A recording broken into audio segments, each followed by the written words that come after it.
Še nekaj, imamo otroke. Zelo veliko enih stvari zanima, če ste pripravljeni prisluhniti pa odgovoriti in sicer... Kdo je najboljši nogometaš vseh časov? Sprašuje Tim. Morda sem malo emotiven, ampak za mene v tem trenutku Diego Armando Maradona. Diego Armando Maradona. Še eno vprašanje ima. Koliko moraš biti star, da dobiš plačo za to, da igraš nogomet? Vsako leto manj moraš biti star. Vsako leto manj. Ampak moraš biti pa imeti in srečo, in talent, in predvsem ogromno dela. Tako da dajte vzeti šport kot zabavo, če pa bo še kakšna plača zraven. To boljš. Imamo deklico. Zakaj nogometaši pridejo na tekmo z otroki? Kdo si tega spomnil? Zakaj nogometaši pridejo na tekmo z otroki? Kdo se je tega spomnil? Nogometaši, ki imajo družine, so zelo veseli, če jih družine spremljajo na tekmi. Tudi mnogo bolj motivirano igrajo, če vidijo otroke tam.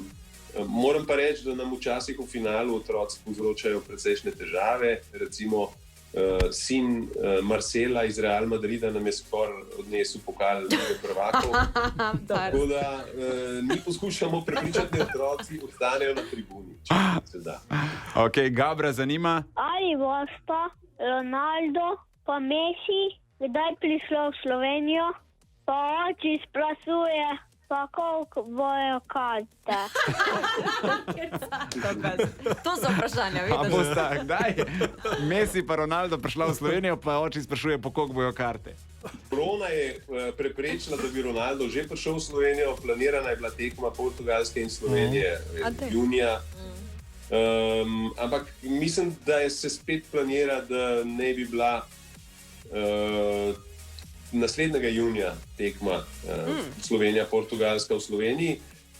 Pričakujemo seveda, da bo Ronaldo prišel. Očiju pa naj ali pa povej, da je treba vprašati nogometno zvezo glede cene kart.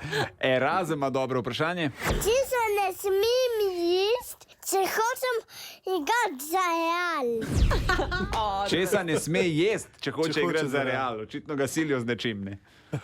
Čim manj sladkarij, čim manj gaziranih pijač, pa čim bolj zdravo zelenjavo, meso in ribe. Ampak morda bo še kaj potrebno, da boš igral za Real. To je začetek. Gospod Čeferin, jaz imam še eno vprašanje. Imamo še enega otroka. Poznam enega zelo dobrega golmana, 11 let je star, pa me zanima, če lahko kaj uredite, da bi on recimo za PSV ali pa saj za Salzburg podpisal. Sprašuje za sina, neobvezno, lahko podpiše. Lahko podpiše, lahko zrihtamo pogodbo, to bi mi morali takoj povedati. Sam povejte, koliko bi rad plače. Čim več. Sam da podpišemo, bom pol od denarja razmišljal. Sam da podpiše, sam da dobi priliko. Bomo tukaj končali. Gospod Čeferin, hvala, da ste zdaj prestali verjetno najtežji intervju v svoji karieri. Vidim, da ste kar zašvicali, ste se z nami pogovarjali. To je bilo verjetno težko. Hvala, ker ste si vzeli čas za nas, pa upam, da bomo spet čim prej lahko v nogometu uživali tudi s tribun. Vse dobro. Hvala lepa, pa še naprej tako dobro delite. Srečno. Radio 1 in DM. Ponosna partnerja pri največji skupni dobrodelni akciji. 28 ur dobrodelnosti. Čarobnost obdarovanja.